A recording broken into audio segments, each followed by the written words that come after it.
Today I'm going to be talking about dysfunctional families in Anne Spectacles, and I think it's a really important area that we address, considering one of the question choices is likely to be on character. So I think it's a really good thing to be able to incorporate and weave in when we're discussing those significant characters. And I first want to start off by talking about those initial stage directions. Priestley, first of all, appears to be showing a very traditional and nuclear family, and by nuclear family I mean you have the mother and the father and the son and daughter. So they seem to be very stereotypical, and they're all sat together in celebration of Gerald and Sheila's engagement. Priestley makes note of the lighting, which is pink and intimate, so it kind of gives an impression that it's quite rose tinted, and actually reveals further on these very false expectations of the family. They're anything but that. But I think it's even more evident right at the beginning, actually, where it says, well, actually the general effect of the room is not cosy and homelike, to perhaps foreshadow this fraught family that are actually going to crumble at any point. It's interesting as well to see that Priestley describes the furniture as solid, and if we zoom in on the word solid, it kind of suggests that this family are very imposing on perhaps the values that they possess, and actually that the foundations of this society, of this family, are very deeply rooted. They don't want things to change. They want the status quo to exist and maintain the way that it already is. And furthermore, Priestley writes that the family and the room is substantial and heavily comfortable. They don't want anyone to change this dynamic and the way that it operates at the beginning. And then another important thing to look at is where these characters are positioned on the table. You've got Gerald and Sheila upstage, Eric is downstage. So already from the beginning, Eric is an outsider. He is hardly considered a son to Mr. Birling. It's actually Gerald who is that adopted son and the favoured son by Mr. Birling. And I will go on to talk about why that is the case.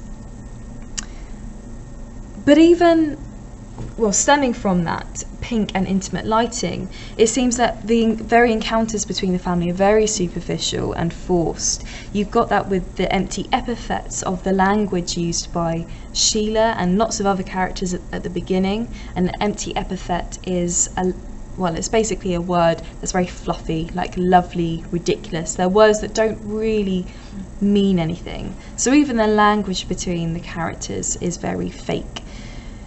We also see the props on the table, such as cigars and port, and it's like Birling's doing everything he can to adopt a very gentlemanly persona, to almost give the impression that he's at ease when he's talking to Gerald as they sip their port together. Yet Priestley makes note that Mr. Birling is provincial in his speech, yet prosperous. So whilst he may be doing very well for himself with his family business, that mentioning of the word provincial suggests that his humble beginnings and his sort of local dialect is something that he'll never really be able to escape from, as much as he may try. Now, whilst the beginning of the play is the celebration of their engagement, it's also the celebration of the matrimony and of the businesses as well between the Crofts Limited and the Birling Company. And in one of Birling's first lengthy monologues, he briefly talks about Sheila and Gerald, but he spends a lot of time occupied by the excitement, really, that he sees in the coming together of the businesses, and his lexis is consumed with economic words. So he sees this marriage as a transaction, as a marriage of companies, rather than just being genuinely happy for his daughter and actually the choices that she's made in her life. So actually everything about this family, whilst it may seem from the offset to be a happy and conventional nuclear family, they're very consumed by status and where they fit in this society, and a very complicated society at that. So it's ironic then that the only character that does seem to bring this family together is Eva Smith, or as we know her to be, Daisy Renton, and she's a symbol of the inequality in society. But it's also strange that we never really see any evidence of her. We don't have a description of her, and it's even the inspector that keeps her profile very, very enigmatic. He shows different photos to different characters. However, while she lacks this identity, she also has a role in bringing and teasing out the identity of the Birling family in a really ugly and really grotesque way. So it's actually her character that shows how this family are related by broken trust, by betrayal, love and anger, as opposed to anything else, which is obviously a very negative rooting for the very foundation of this society. And I think mother and daughter relationships are another really interesting thing to be able to think about in this play. But it's like Mrs. Birling wants her daughter to remain in a little box. She wants her to keep innocent and naive. She doesn't want her to question society, the ways of the world, and the changing ways of the world as well.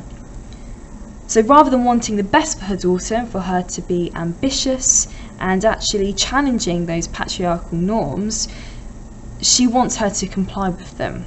And we see that Sheila is adopting this thought process by addressing her mum as mummy, but we obviously see that change when she addresses her later on as mother. But even in those initial interactions between the family, Mrs. Birling is very critical of Sheila. She says, really, the things she girls pick up these days. She doesn't like the modern influences, even in her language, let alone anything else. So I have obviously addressed the fact that, you know, there seemed to be a nuclear family. However, the person that actually seems to wear the trousers as we delve a little bit further into the play is in fact Mrs. Birling. She is the one to challenge that the man of the house role, because whilst Mr. Birling believes he is so, it's actually Mrs. Birling who's the one that steers the conversation. She's the one that decides who stays in the room and who leaves. Now, as a structural point, exits and entrances are really, really important to consider in the room. They function as a movement from public spaces into private and more domestic spaces. And actually, Mrs. Birling is the one to decide the things that she wants to expose onto a more public level, and those things that she feels are more important to be hidden from the audience and from society. So as we move into father-son relationships as well between Eric and Mr. Birling, the very foundations of their relationship is really just quite odd. One of the things that they talk about is Eva Smith's suicide, and it's almost like Mr. Birling finds pleasure in talking about this. He says to Eric, just keep quiet, Eric, and don't get excited. So very bizarre there. And as the play develops, it's very clear that Mr. Birling really doesn't want anything to do with him. He favours Gerald massively, and he says, look, just you keep out of this. There's a very direct, a very accusative tone every time he talks to Eric. But whilst he tries to adopt this gentlemanly persona throughout the play, it's ironic that he didn't want to teach Eric his wholesome values that he holds so strongly. He really wants the status quo to remain, but it's ironic that he believes that the public school and varsity life should be the one to give him the teaching, and questions the fact that he turned out the way he did in this kind of drunken mess at the end, and blames his schooling, when actually that schooling was going to be a prime opportunity for hopefully Eric to be networking with various individuals from the upper classes, which is exactly what Birling attempts to become. However, I think Priestley makes a stab at the fact that really this family will never be able to be part of that upper class bourgeoisie realm, because they are new money. And I think with the stripping down of class structures at this point in the play, he's almost just saying that it's all a bit ridiculous.